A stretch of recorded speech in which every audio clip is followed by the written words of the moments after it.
This year, the theme of the New Delhi World Book Fair is Multilingual India, Bhubhashi Bharat, a living tradition. In Bengali, it is Bahubhashik Bharat, Ek Pranabonto Oitijho. Shobhik Mukhopadhyay is currently serving as an associate professor in Department of History, University of Calcutta. He has been teaching history for the last 27 years in different institutions. He began his career as a subaltern in Indian Air Force in 1992. He has done his doctorate in military organization and society in early medieval South India. He joined Kandra College affiliated to University of Burdwan in 1997. From there, he joined his alma mater Vishwabharati, founded by Rabindranath Tagore in 2002, and shifted to Calcutta University in 2008, where he continues to serve till date. Earlier, he had translated Medieval India, Study of a Civilization by Professor Irfan Habib, and Gadar Movement by Professor Harish Puri in Bangla, published by National Book Trust India. His monograph, Chitta Charit, a biography of Deshbandhu Chittaranjan Das, is going to be published soon from National Book Trust India. Other than this, Professor Mukhopadhyay has authored many books and has contributed many articles in different serious historical subjects. He is also attached to various central government and state government universities as an expert of history. Today, Professor Mukhopadhyay will enlighten us on the pioneers of languages who shaped our national ethos through languages. He will speak on the great Suniti Kumar Chatterjee, Horab Prasad Shastri, Harinath De, Muhammad Shahidullah, and Rahul Sankirtayan. Over to you, sir. Thank you.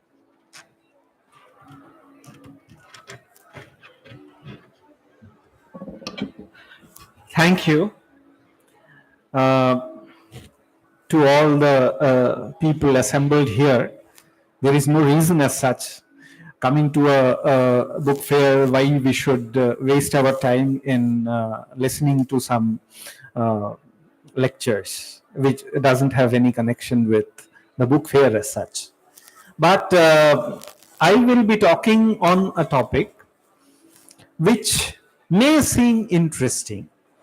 The theme, as you know, for this International Book Fair, it is the diversity of the languages. And I have been entrusted by the organizers, by NBT. It is my honor to, I feel honored because of this honor that they have bestowed on me regarding talking on 5 individual scholars who has contributed a lot in the making of India that we know today. And the names are Suniti Kumar Chatterjee, Horab Prasad Shastri, Rahul Sankirtayan, Harinath De, and Muhammad Shahidullah. Interestingly, all of the 5 individuals, they are polyglots. They could speak many languages. I will give you just a snippet. I will talk extensively at length during my deliberation. But the snippet, Suniti Kumar Chatterjee, he was proficient in possibly 25 languages. Horab Prasad Shastri, he knew 8 languages. Rahul Sankirtayan, who was not formally educated, according to his biographer, Prabhakar Machwe, in the biography published from Sahitya Academy, he is telling that Rahul Sankirtayan knew 33 languages. Muhammad Shahidullah knew closely around 25 to 26 languages. And Harinath De, who has been considered as the Indian mezzo-fanti, Cardinal Mezzofanti, a Roman Catholic Italian priest. He is known to be the most polyglot or the most proficient among the human beings who knew around 114 languages and who was proficient in roughly around 74 or 54 languages. Harinath De is considered to be the Indian Mezzofanti by none other than Shuniti Chattopadhyay himself. Harinath De was a very short-lived person. He lived only 35 years. And in his 35 years of age, he knew 34 languages. And all very, very well. So much so that he could write poetry in Greek and Latin and being awarded by a prize for his Latin poetry from Cambridge University. So they were all polyglots. This is the common thread which binds them. Another binding thread is they all belonged to the same period almost. Haraprasad Shastri was born in 1853. He died in 1931. Harinath De was born in 1877. He died in the year 1911. Shahidullah was born in 1885. He died in 1969. Not in India, but in Bangladesh, in East Pakistan then, which later came to be known as Bangladesh or became Bangladesh. And Shuniti Chatterjee, he was born in 1890s, possibly 1890 itself. He died in the year 1977. And Rahul Shankrityayan, he was born in 1893. He died in 1963. So they all were contemporaries. And binding thread was four of them: Haraprasad Shastri, Harinath De, Shuniti Chattopadhyay, and Muhammad Shahidullah. They all were from Bengal. They all had some connections with Calcutta University. And Haraprasad Shastri had a good relation with all of them, including Harinath De. Rahul Shankrityayan is the odd man out, as I told that he was not formally educated in some university. He has a very interesting career that I will talk about. But then also, he treaded path with Shuniti Chatterjee on the issue of the national language, which became a very important political issue in the 1940s, 50s, and 60s. So in this manner, all the five individuals that we are talking about, they have some connections. They were acquainted with each other, exchanged ideas, or treaded path. And in this manner, we have a kind of connection between all the five. Now, I have been assigned the task of deliberating on these titans of languages in just 50 minutes. So, technically speaking, I will be talking 10 minutes about each of the individual. That comes to 50. But it is very difficult to encompass their activities in just 10 minutes. So, I have planned in such a manner that initially I will be talking briefly about their biographical details. Then we will be talking something about their academic achievements or their contributions. And finally, we will look into their contributions in the making of the language a very important issue in the national life of India. In this manner, I think I will be able to cover the whole gamut of this Titan's achievements in 50 minutes.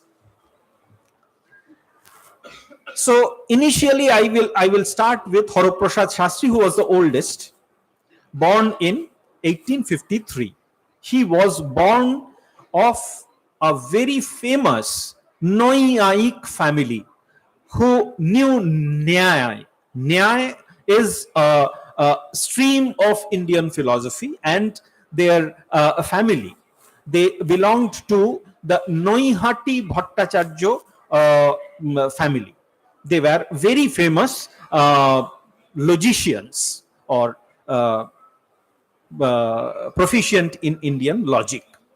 His father's name was Ram Kamal Nairatna. He died very early. Horoprasad was very young when he died.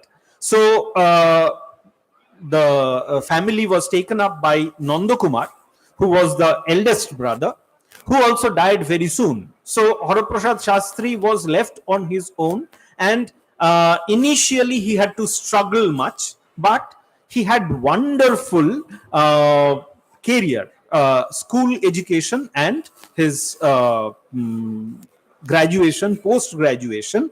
He earned laurels for himself. For instance, he stood first class first in MA Sanskrit from Calcutta University.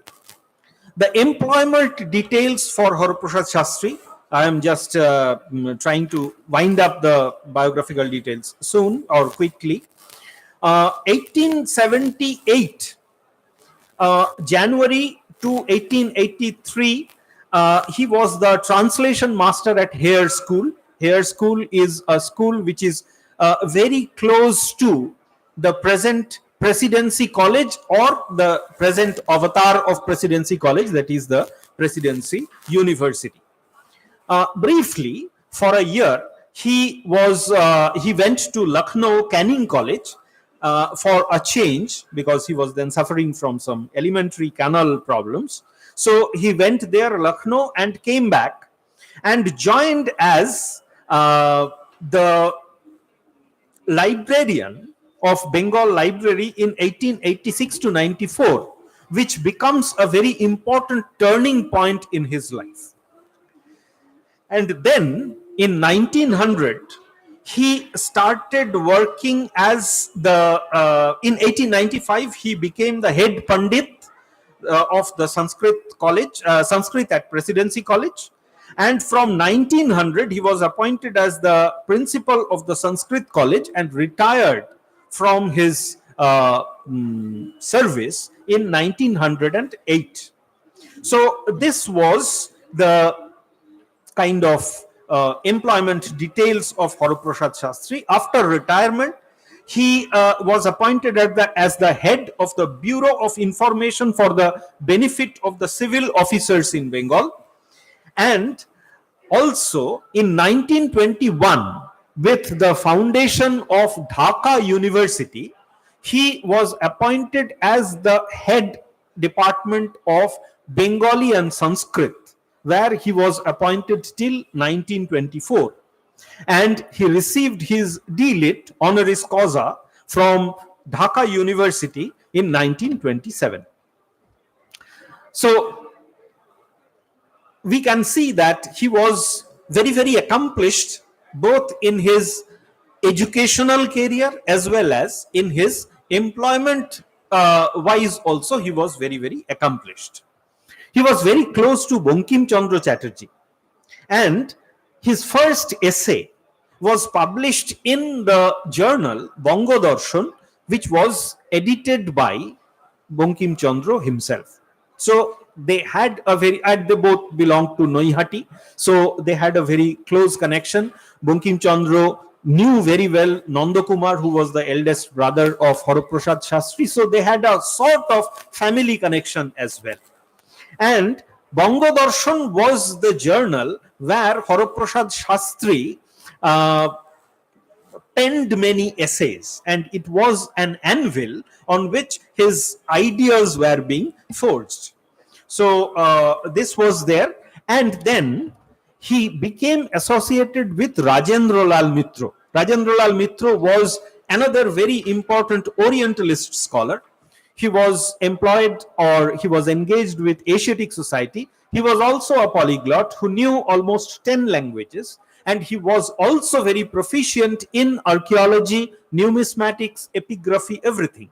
So Rajendra Lal Mitra, when he was engaged by the Asiatic Society of Bengal for the collection of manuscripts, he took Horoprasad Shastri, a very young scholar, under his wings, and Rajendra Lal Mitra actually honed the skills of Horoprasad Shastri.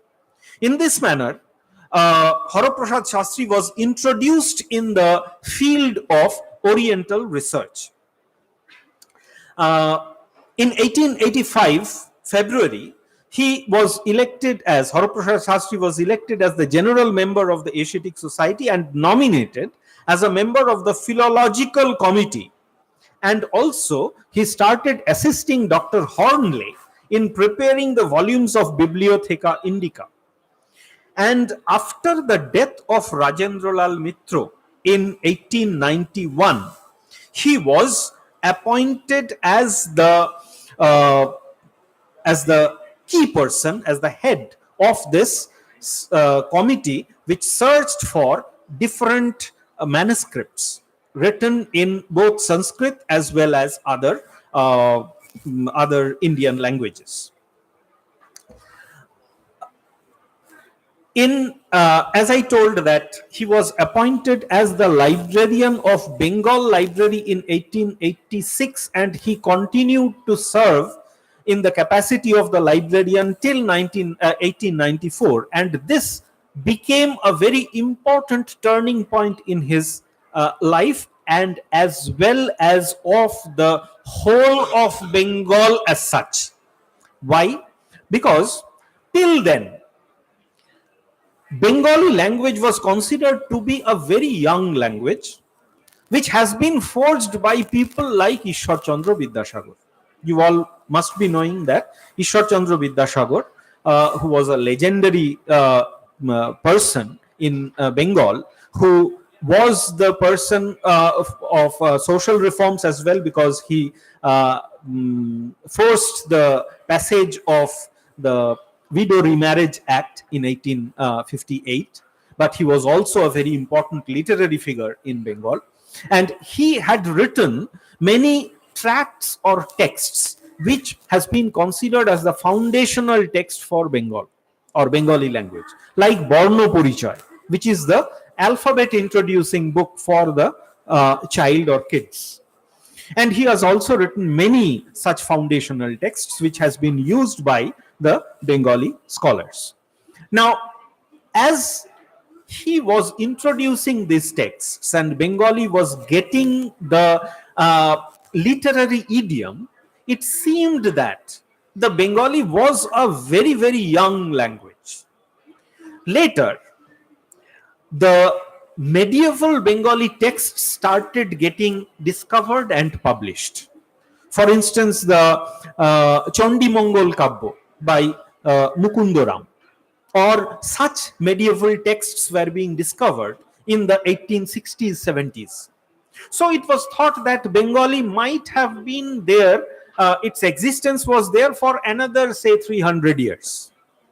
But when Horoprasad Shastri was appointed as the librarian of Bengal Library, he came across texts which were much older than that.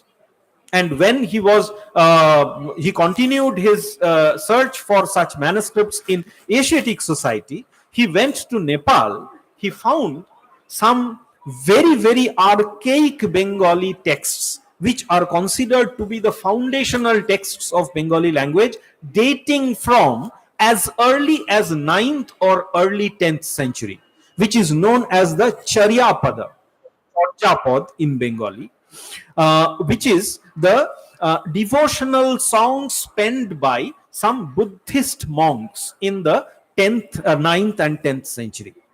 And in this manner, the history of Bengali language and literature was suddenly pushed some another 500 years back. So this was a signal contribution of Haraprasad Shastri, apart from his extensive research work on many other themes. For Bengali language, Haraprasad Shastri will be known for posterity for introducing or for establishing the antiquity of Bengali language. This is one of the major contributions of Haraprasad Shastri. Now, another side light of this discovery, this is very interesting because earlier it was thought that the Vaishnavites, the Vaishnava proponents of Vaishnava religion, they were considered to be of the lowly people, low caste people, or the outcasts, maybe the courtesans. They used such religion to cover up their quote unquote irreligious activities. So the Vaishnavites, they were considered to be lowly by the Noyaiks from whom Haraprasad Shastri came. He came from the Noyaik family. But with the discovery of this rich heritage of Bengali literature, most of them focusing on either the Buddhist or the Vaishnavite religious tradition, the idea regarding the Vaishnavites, it changed. It went through a kind of seismic change. And the impact of this seismic change, I have talked extensively in my forthcoming book on Deshbandhu Chittaranjan Das, his biography that I have written in Bengali. There I have talked about this impact of Haraprasad Shastri and a literary organization which still exists, which is known as Bangiya Sahitya Parishad, which was founded in 1894 and which led, along with Haraprasad Shastri, the search for the archaic Bengali literary texts. So this is one of the major contributions of Haraprasad Shastri in establishing the antiquity of Bengali literature, Bengali language, and this had a kind of reverberating impact, a cascading impact on the future generation of scholars like Suniti Chatterjee or Muhammad Shahidullah. I will try to connect or link up this thing. I am leaving Haraprasad Shastri as such. I now move on to another titan, that is Horinath De. Horinath De, as I told, he died very early at 35 years of age, knowing 34 languages. He was born in 1877 and he studied initially at Raipur in Madhya Pradesh, where his father was employed in legal practice. And from there, he came to Kolkata in 1894. He passed his entrance examination, that is 10th standard examination from St. Xavier's College. From then onwards, it seemed that he had a knack of learning languages very quickly. When he entered Presidency College, by then Hindu College has been converted into Presidency College. From Presidency College, he had two honors in two languages, two subjects, one Latin, another English. In Latin, he stood first class first, and in English, he stood first class fourth. And very interesting, the year that he passed graduation, the same year, he gave the MA examination as a private candidate from Kolkata University, Calcutta University, and secured the number which has not been crossed till then.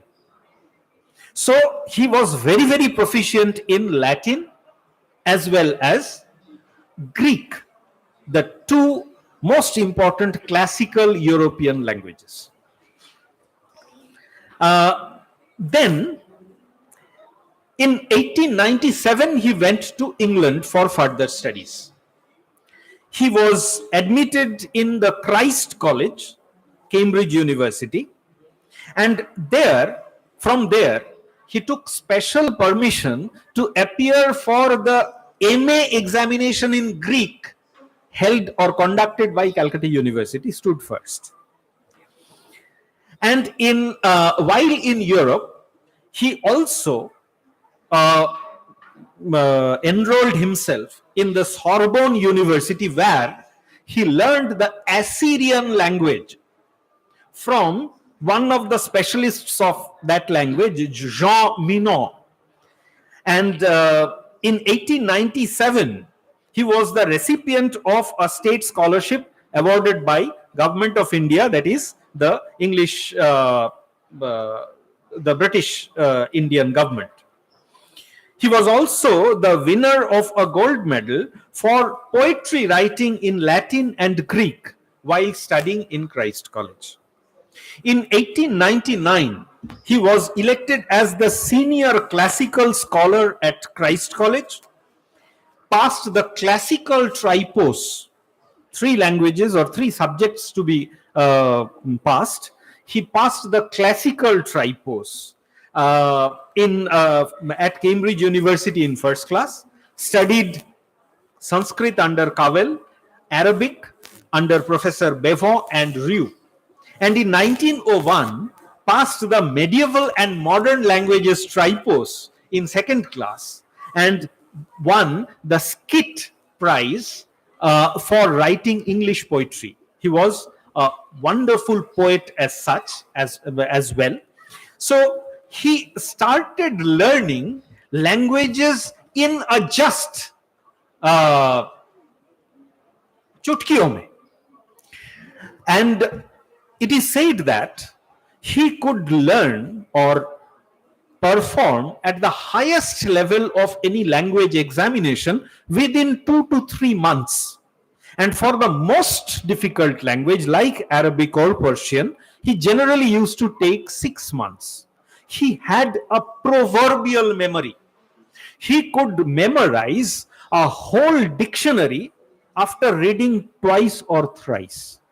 And he could master a grammar book written on any modern language within 2 to 3 hours.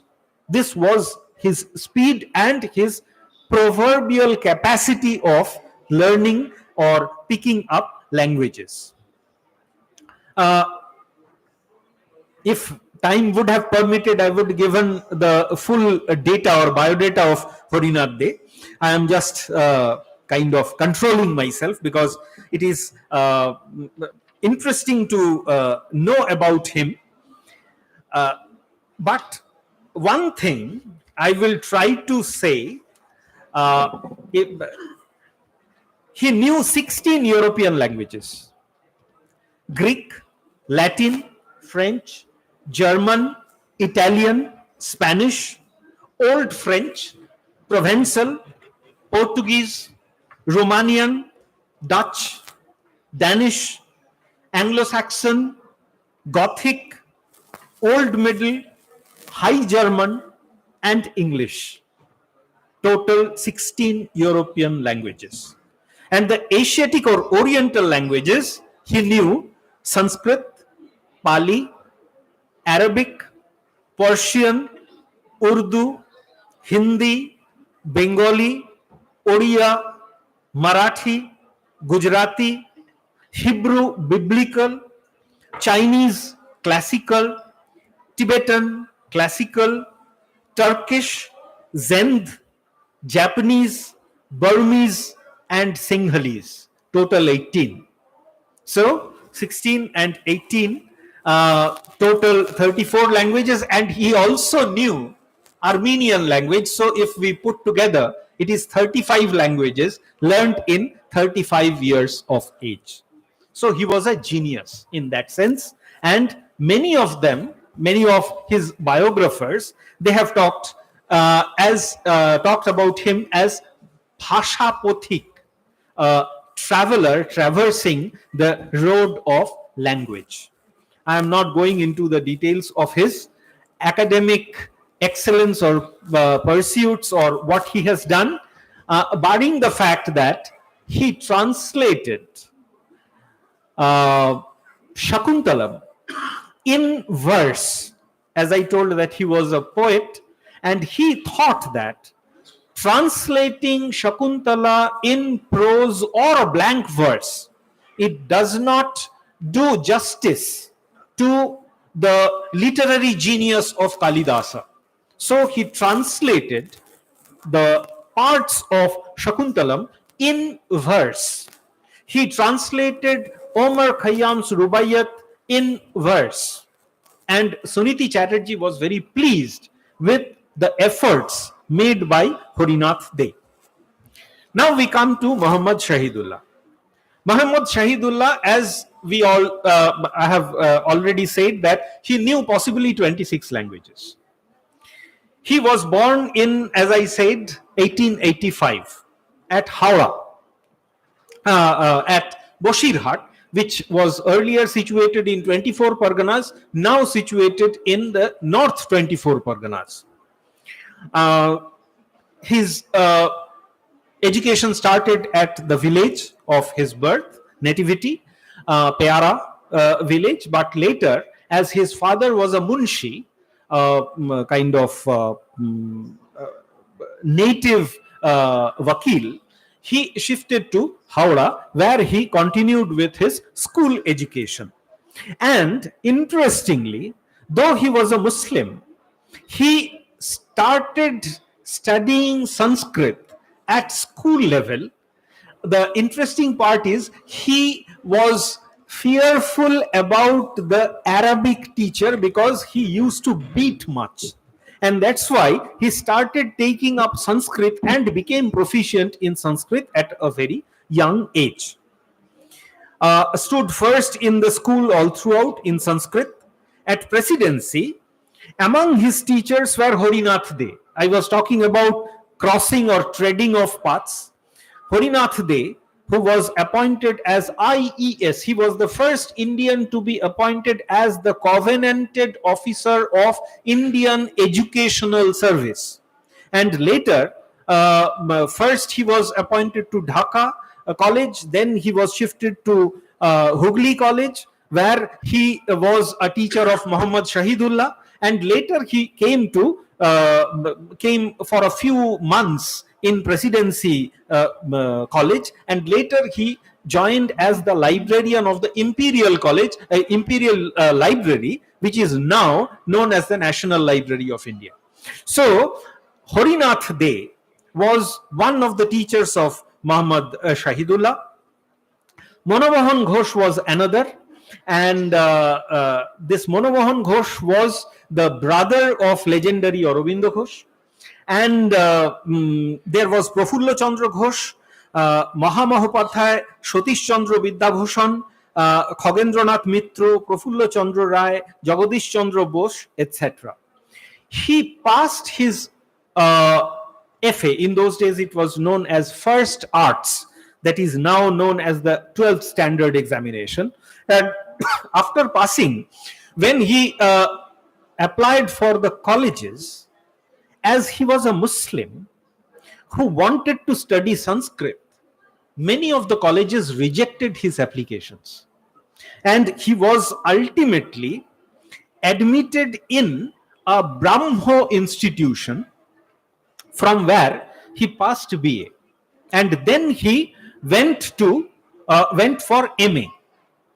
When he applied for MA in Sanskrit in Calcutta University, one of the teachers in the Calcutta University, Satyabrata Samasrami, refused to teach a Muslim the secrets of Veda. And even the Vice Chancellor Ashutosh Mukhopadhyay could not convince Satyabhrata Samustrami.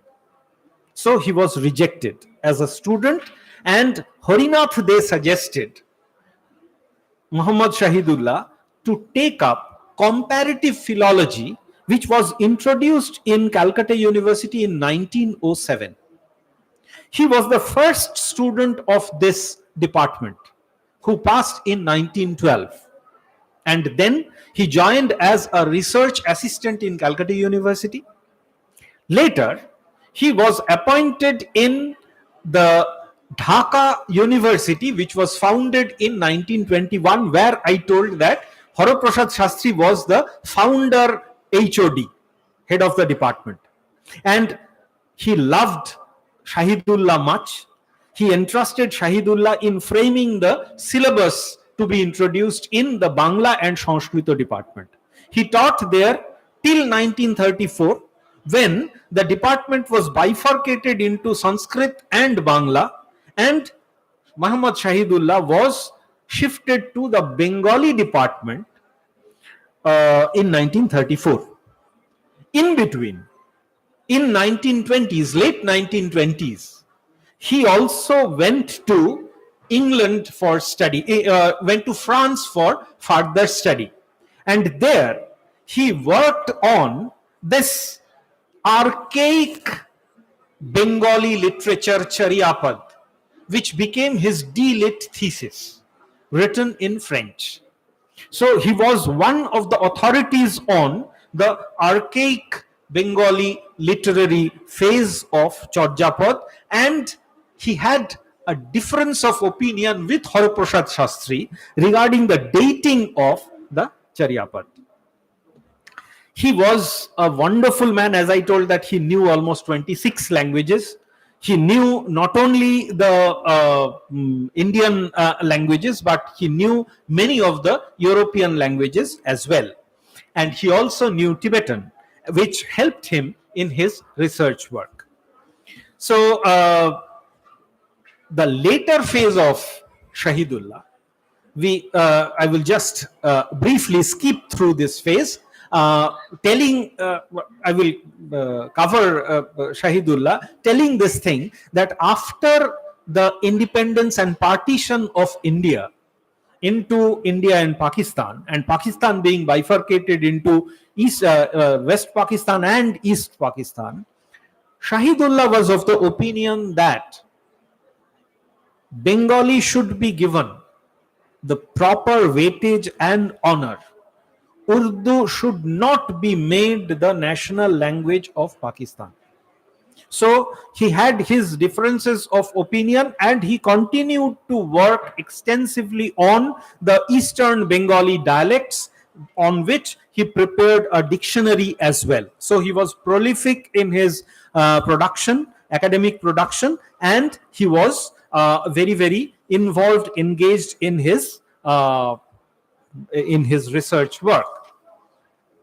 Now I come to Suniti Kumar Chatterjee, who is also widely known as a very important figure in the philological research, and a man who combined both his intellect with common sense. This is why he became a very important figure in the post-independence India regarding the language policy that Indian government was going to adopt. The official Indian language policy was passed in 1963, with Hindi being made the national language, with English as the additional national language. And in the framing of this language policy, Suniti Kumar Chatterjee played a very significant role. But as I told, that initially a brief about his educational background, and then regarding his academic achievements. He was born of a middle class family, a lower middle class family. His father was employed in a mercantile institution and built a small house in northern part of Calcutta. He studied in a free school, Motilal Sheel Free School, passed his entrance examination from there, and then he came to Presidency College. From Presidency College, at the very early stages, it was clear that he was going to be an exceptionally gifted language man. He took Latin and English as his honors subjects. And there he contributed a lot. He made a position for him, stood first in the university examination in Latin, stood fourth in English, just like Harinath De. And then he started at a very young age, engaged in research work. He was recipient of some very important, prestigious research awards. And there he was working as the research scholar in Calcutta University. Then, by 1920, he went to England for his doctoral research. And the doctoral research was on a theme which became an iconic publication later. It was published in 1926 by Calcutta University, and later it was republished from George and Unwin publication, that is a British publication, that is Origin and Development of Bengali Language, which is known by its acronym ODBL, where he put out the ideas that how Bengali emerged through stages from the Indo-European language to the Middle European languages, that is the Magadhi Apobhrangsha, and from Magadhi, Ardha-Magadhi Apobhrangsha, how it developed into a full-fledged Bengali language. Already people like Hornley or Grierson, they had worked extensively on those lines, but they didn't have the hindsight which Suniti Kumar Chattopadhyay was provided because of the discovery of Haraprasad Shastri. Haraprasad Shastri's discovery of Charjapad and the work of Muhammad Shahidullah on Charjapad, the archaic stage of Bengali language, it helped immensely Suniti Kumar Chattopadhyay in the framing of, making of his book, that is ODBL, that is Origin and Development of Bengali Language. From there, he has worked on what not. He has edited, with his editorial introduction, the archaic stage of Maithili language. One of the earliest Maithili texts was published jointly by Suniti Kumar Chattopadhyay and Babua Mishra. He has worked on the archaic stage of other Bhojpuri language as well. And he was so very proficient in Hindi that later he was given the title as Hindi Bhasha Vachaspati. He was also a very close associate of Ravindranath Tagore. And Ravindranath Tagore, when in 1928 he visited the Southeast Asian countries, Suniti Kumar Chattopadhyay was part of the entourage of the poet. And he wrote a wonderful travelogue, that is Deepomoy Bharat. Here, he was not only just watching as a tourist, but as a student of the legendary linguist Przulski, who taught in the Sorbonne University, who has worked extensively on the Southeast Asian country languages. He, as a student of Przulski, he gave a very important talk article was published later, that is the contribution of the pre-Aryan elements on the Aryan civilization. So all these visits, all these information inputs that he was getting, he was a kind of synthesizing it and kind of growing a kind of titan among the linguists in India. He worked in Calcutta University till 1952. 30 years he taught. As a teacher, I can say that he was a very committed teacher, because even at his last year in Calcutta University, he was taking 10 to 12 classes every week. And along with this heavy teaching load, while he was encouraging the students, encouraging the research scholars, he did not stop his research. But Shukumar Sen, who was a student and later a colleague of Suniti Chatterjee, he actually laments that if the teaching load was less, then Suniti Kumar Chattopadhyay would have finished his research on the location of Bengali dialects, which unfortunately he couldn't finish because it would have taken some 10 to 15 years. And because of the impact of partition and migration, the original location of the Bengali dialects, especially in the eastern part of Bengal, it has got completely mishmashed.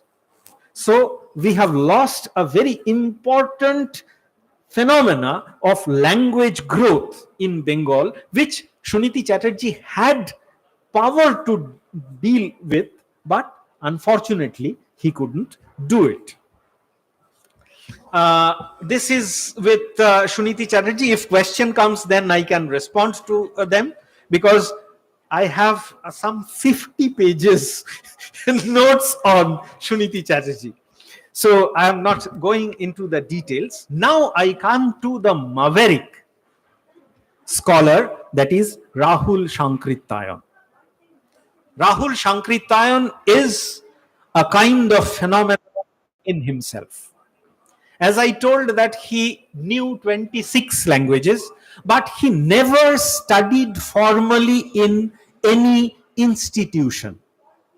He changed his religion 4 times. He was initially born as a traditional Hindu. At a point of time, around 1914, he became Arya Samajist. Then he veered and became a yellow robe worn Buddhist monk. And from a Buddhist monk, he became an atheist, became a Marxist communist. So in his lifetime, he has changed his religion 4 times. He has changed his garments 4 times. And through this travel, sojourn, through his travels, he has learned a lot. He has contributed a lot. Interesting part, his biography, it is known as Meri Jivan Yatra. In Bengali, when I came across Jivan Yatra, it generally means lifestyle. Jivan Yatra in Bengali, it means lifestyle. It never occurred to me that it is Jivan-Yatra, that is life as a travel, life as a journey. And he wrote around 125 books, if not more, because posthumously his wife Kamla Sankrityayan had brought out another 2 volumes, which totals around 127 books that he has written on many themes. He has written on philosophy, he has written on history, he has written on sociology, then travelogue, biography, whatnot, even novel and short stories. So he has contributed a lot, and he believed that travel is the most important thing in life. Very early, when he was in school, he went to a Urdu school, and the couplet that he learned in his school days, he used to uh, tell it many a times. That is, सैर कर जिंदगी की गाफिल, जिंदगानी फिर कहां, जिंदगी गर कुछ रही तो नौजवानी फिर कहां. Continue with your travel, you fool, because this life will never come again. Life, if it remains, नौजवानी नहीं रहेगी ताकि आप चल सको, घूम सको. So he believed that the life and this travel, the Ghumakkar, he had a book known as Ghumakkar Raj. That is the tidbits or the secrets of a Ghumakkar. Ghumakkar Shastra. His book was Ghumakkar Shastra, and he was known as a Ghumakkar Raj, the king among the Khanabadosh who travels a lot. He believed that travel made the world, because one of the most interesting, important text that he has written while in jail, it is Volga se Ganga. And this talks about some people who from the banks of Volga came to the banks of Ganga, and in this way, in this travel, they have changed themselves and changed the world. So his travel, and this travel continued with his life till his death. He was brain dead almost. He lost his memory in 1961 because of a thrombosis. He lost all the memory, barring one thing. He didn't forget Hindi. And Hindi became, though his mother tongue was Bhojpuri, he believed that Hindi language is the Premashpada, that is, my beloved. And he fought for Hindi language. To make Hindi as the national language, he fought with his party. He was expelled from CPI account because of his ideas on language and religion. This had a serious impact on his family as well. He had married quite a number of times, and one of his wife, who was a Russian, she was thrown out from his service or job from Leningrad University because of his expulsion from CPI. So this is a very interesting man. And the last thing that I am talking about, because I have taken a lot of time, that is this language issue and the swords crossed between Shuniti Chattopadhyay and Rahul Sankrityayan. Officially, they didn't cross, but their books, they show that these two titans, they had different ideas about the official language. Already in the previous session, I was talking about Shuniti Chattopadhyay telling that Bazaar Hindustani, the kind of mishmash Hindi that we talk. I am Bengali, and my Bengali Hindi, or the Hindi in Bengali tongue, it will sound very funny for any person from the northern part of India.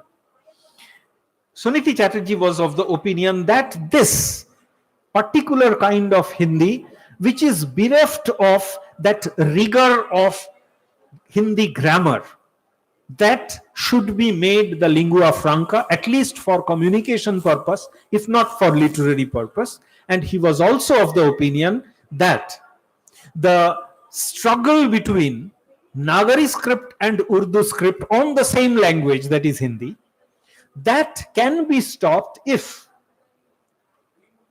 Roman script is introduced. Though he conceded that if this is difficult for the Indian people to accept, then you go for Nagari. But for him, there was a Turkish example in front of him, because as you know that in 1924 with the Turkish revolution in Turkey, Turkish language was introduced in Roman script. So that example inspired possibly Suniti Chatterjee, and he was of the opinion that Bazar Hindustani with Roman script can be the lingua franca for Bengal, for India as a whole. Whereas Rahul Sankrityayan was of the opinion that Hindi and Hindi, it is not Hindu Hindi, but it is the culture and the language of Hindi which should be the lingua franca of Bengal, of India. So in this manner, I have tried to connect all these five great men, all great linguists, and who had played a very important role not only in the development of language but in the development of the Indian national thought as such. With these words, I conclude my deliberation. Thank you.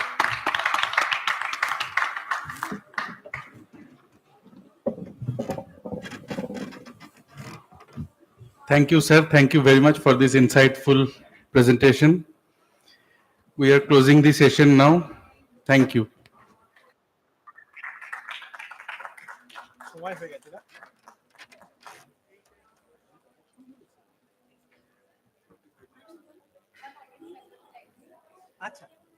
Sure.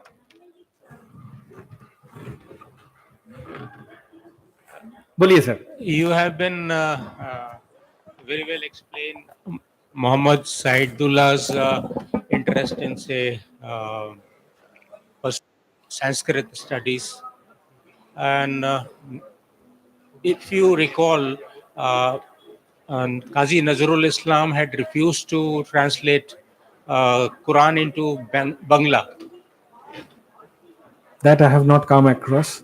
Sorry, I will just check with my sources. And you think, can you relate both of these two to their nativity? So the language is basically, for example, mother tongue is from inside, very much from inside. So probably was that the reason for Qazi Nazrul It is a Islam? very complex issue that you have raised. And within this short span, if I say anything, it may tantamount to a kind of comic or very tragic thing. Fine.